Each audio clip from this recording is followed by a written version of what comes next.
In the cold of a Foxborough winter, a legend lurks on the New England sidelines, looking for a win and perhaps the final game of his legendary NFL career. That's right. This could be it for Bill Belichick. You think he's going to go out like a roach in a pile? No, he's not. He's going out a winner. The Patriots know this is probably it for one of the greatest head coaches of all time, okay? The line is what? Patriots -2, -1.5. I don't care. Patriots money line. And by the way, the Jets in their last 9 games, an absolutely putrid 1-9 against the spread. Patriots money line in Bill Belichick's final game.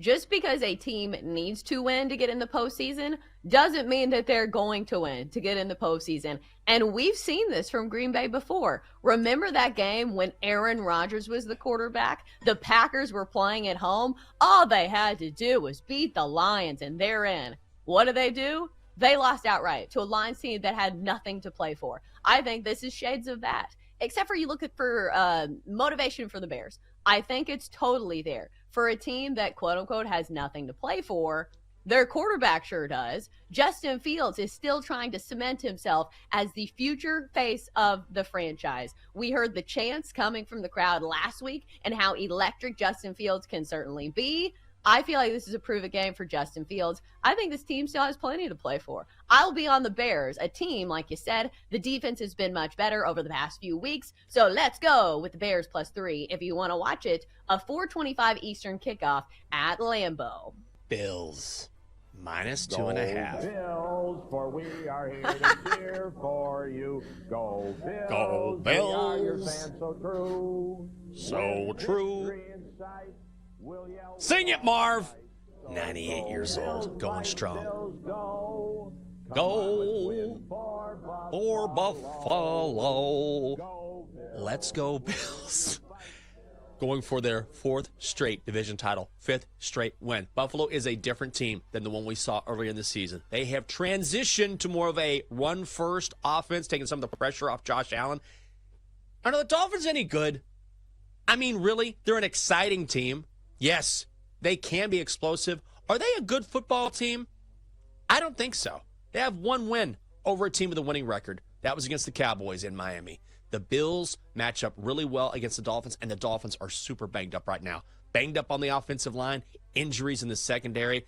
They're not built for the Buffalo Bills.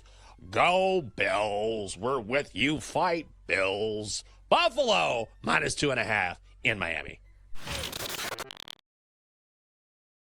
Is this something we can bet on? Because this is the only week of the entire year where you can use players' contracts and their incentives as a bettable angle. And there is a laundry list of guys that are going for things this weekend. And I think our job is to wade through all of these and see which ones are bettable. Because here's the thing. If guys are playing in meaningful games that have playoff implications, they're not going to say, okay, well, this guy gets an extra $200,000 for, 100 yards receiving. They have to win the game first. I think the perfect example is looking at Tyreek Hill, who's pretty close to breaking the single season receiving record. It's not a contract incentive, but it's kind of the same, ideology. When you're saying, okay, Right. well, he's really close, he's going to want to get it. It's at 248 receiving yards right now. But they're playing against the Bills, who are, number one, a very tough secondary, and number two, this is a very meaningful game. The Dolphins need to win this game. So they're not going to say, okay, well, we're losing, but, let's just feed it to Tyreek Hill, see what happens. They're not going to ignore the game plan completely and whatever's happening in the game. They are trying to win the game first. So I think this cancels out a lot of the player props that we're looking at, that we're saying, okay, this guy's close to this number. I do think that there is one that fits the bill. And I mentioned this earlier in the show. I think this is the perfect recipe for using this player contract incentives to your advantage while also placing a smart bet. And that is DeAndre Hopkins, wide receiver for the Tennessee Titans. He is 49 yards away from an extra $1 million when it comes to his contract incentives. He also if he makes 7 catches this weekend, gets an extra $250,000. That's $1.25 million on the line this week for DeAndre Hopkins, who is also playing in a game that doesn't mean anything for the Tennessee Titans. He is the number 1 receiver that gets these targets anyways. Last week, he had the most targets, the most catches, and the most yards of any Titans receiver. 7 catches, 72 yards. So I feel like he is somebody who this is a bettable angle for DeAndre Hopkins. I think you should look at his props. Oh, that's a good one. That's a very good one. I'll be on that. Absolutely. One guy I'm looking at right now is Tyler Higbee. And Tyler Higbee needs 5 yards, a total of 5 yards against the Niners to get $125,000. Now, it's not $1 million. He's going to get his 5 yards. I can look at his averages here. But also, I know you think about that San Francisco defense, and you think, oh, my God, he's going up against San Francisco. But also, San Francisco got everything locked up. So I think if there's a spot for this guy to kind of go off, it's maybe in this spot. He's going to get his 5 yards. I'm still looking for his yardage prop. It hasn't been posted yet. I'm looking everywhere. But when it is, take a good look at that because he's going to get it. But if it's low enough, you might get a little bit of value just because the Niners will be at full strength, but also don't have a lot of incentive to necessarily go all out because they're getting ready to be the number 1 seed in the NFC. I can't play this game. I don't want to lay 14.5 with the Celtics, but it seems too obvious to grab the points with the Jazz, who are in their check bags. I'm going to stay away, Chelsea.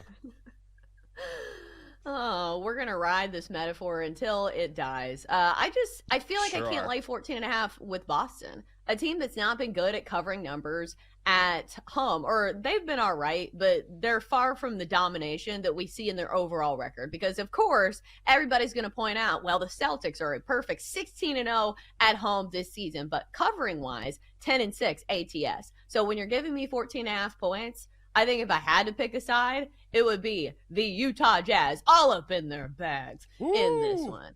All right, next up, let's go to the Hawks and the Pacers.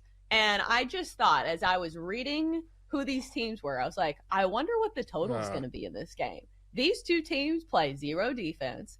They have the fastest pace, I think, of most teams in the league. And then I glanced at the total. It's 263.5. Ladies and gentlemen, this has to be like the highest total of the season, right? I'm so disgusted with this total. 263.5. This is an all-star game total. Does anyone play any defense anymore? Anyone? No. Are there any stops in the NBA? How in the hell am I can't even bet a total any longer. I like the over. It's 263.5. What? How am I supposed to bet this? It's 263 in a regular season game. Can someone block out? Can someone just man up? Force your guy baseline? Make him take a tough shot? It's just matador defense. Matador defense. Nobody plays any D. Guys, get in your bag and play some D. I'm not going to bet on this game. I would lean to the over. Look at these trends. Pacers are 22-10-2 to the over this season. That is number 1 in the NBA. The Hawks, 21-12 to the over. 3rd in the NBA. Pacers at home this season, 13-4 to the over, which is a clip of more than 76%.